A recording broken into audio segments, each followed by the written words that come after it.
Salut les amis, j'espère que vous allez bien. On se retrouve pour une nouvelle vidéo sur l'univers de Boruto. Mais avant toute chose, bonne année à tous, que du bonheur pour cette année 2022. Prenez soin de vous et de vos proches, c'est le plus important.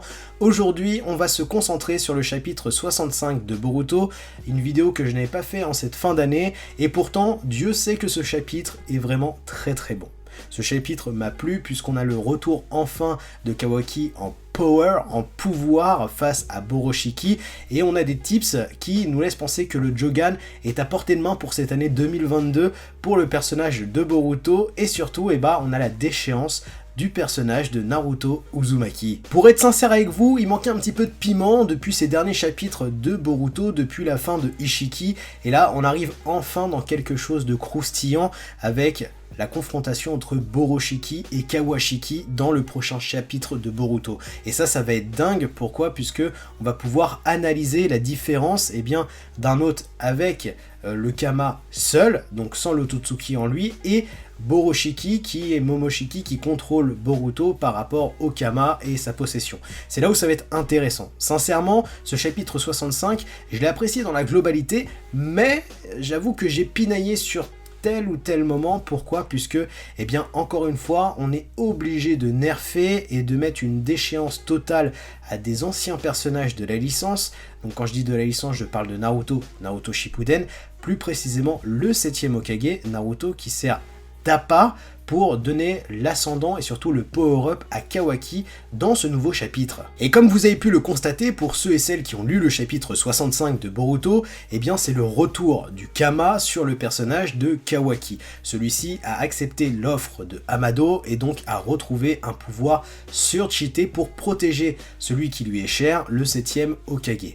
Alors ça, j'apprécie, pourquoi? Puisque encore une fois, on est en train de nous montrer de plus en plus que Kawaki a le beau rôle de l'histoire et que le vrai méchant serait réellement Boruto via Momoshiki. Pour moi, la jeunesse de Boruto fait qu'il fait des erreurs. Et pour moi, dans ce chapitre 65, il a fait une très grande erreur en laissant sa place à Momoshiki. Celui-ci était à bout de cran et surtout n'arrivait pas à prendre l'ascendant sur Code qui était la menace par rapport à Kawaki. Il est venu pour récupérer son frère et l'aider, et Momoshiki, pendant qu'il arrête le temps et parle avec Boruto, il lui dit « laisse-moi prendre le dessus et je vais te débarrasser de Code ». Donc on a un Boruto qui va accepter cette situation de son plein gré, pensant qu'il pourrait reprendre le dessus après que Momoshiki ait fait l'affaire avec Code. Et d'ailleurs, cette petite conversation qu'on a entre Momoshiki et Boruto est intéressante. Pourquoi? Puisque on a un Momoshiki qui explique à Boruto que son remède, il ne sert à rien,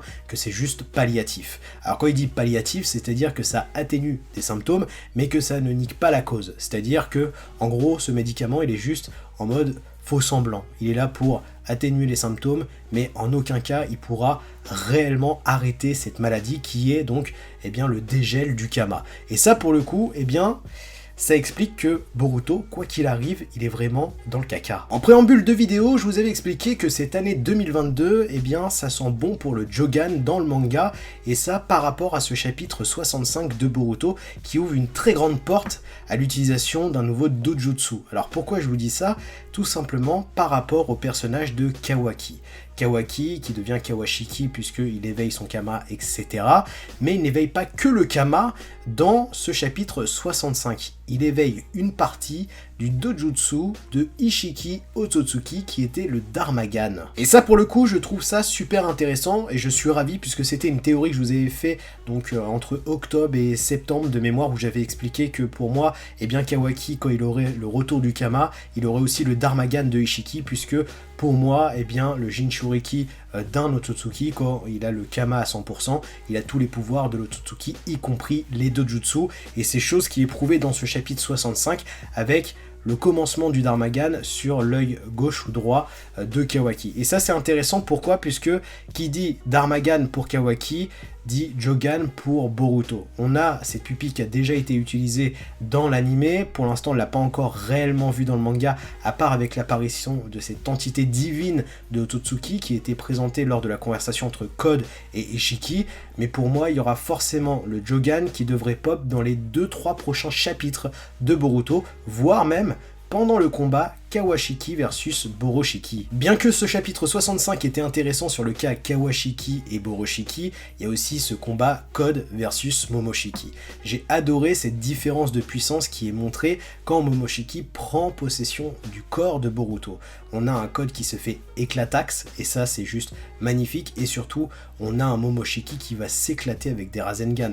Rasengan Omega, Omega Peta Alpha, et franchement, surtout, ce Rasengan, j'ai ultra kiffé, puisque, eh bien, on a une utilisation intéressante du Rasengan de la part de Momoshiki pour viser uniquement l'épaule de Code, et donc libérer Kawaki et reprendre l'ascendant sur le combat, et franchement, sur le personnage de Boroshiki, c'est ultra classe. Et sincèrement, j'ai vraiment apprécié ce manque de respect de Momoshiki sur tous les personnages de ce chapitre 65. Le mec joue avec tout le monde et il ridiculise tout le monde. Et c'est là où c'est intéressant. Pourquoi ? Puisque un coup, il veut totalement dézinguer Code et il le ridiculise en le traitant de Kama raté. Et d'un autre côté, il veut s'associer avec lui pour tout simplement tuer le 7e Hokage.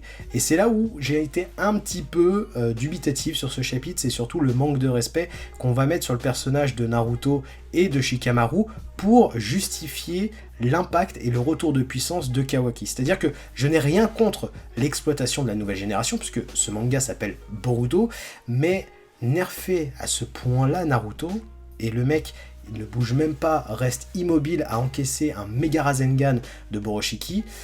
Franchement, je trouve ça un petit peu déplacé. Je pense que Naruto, normalement, aurait dû essayer de faire quelque chose.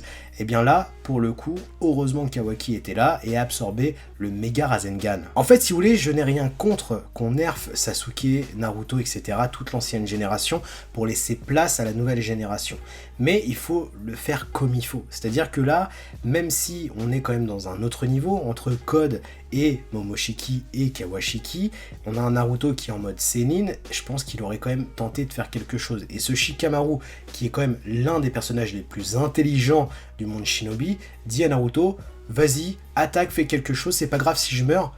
C'est pas Shikamaru ça.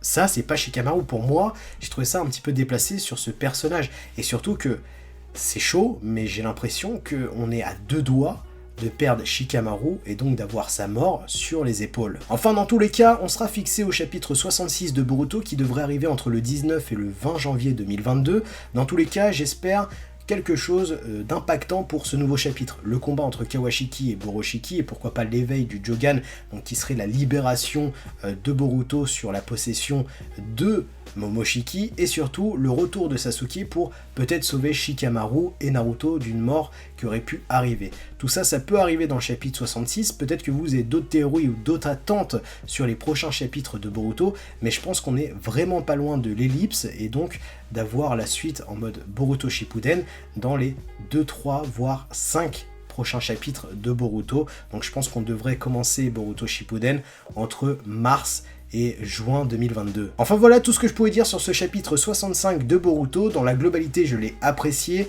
et j'ai hâte d'avoir ce combat entre Kawashiki et Boroshiki. N'hésitez pas à me partager toutes vos théories en commentaire. N'hésitez pas à liker, partager, de vous abonner à la chaîne YouTube. Je vous souhaite une belle journée, une bonne soirée. À très bientôt. Tchuss!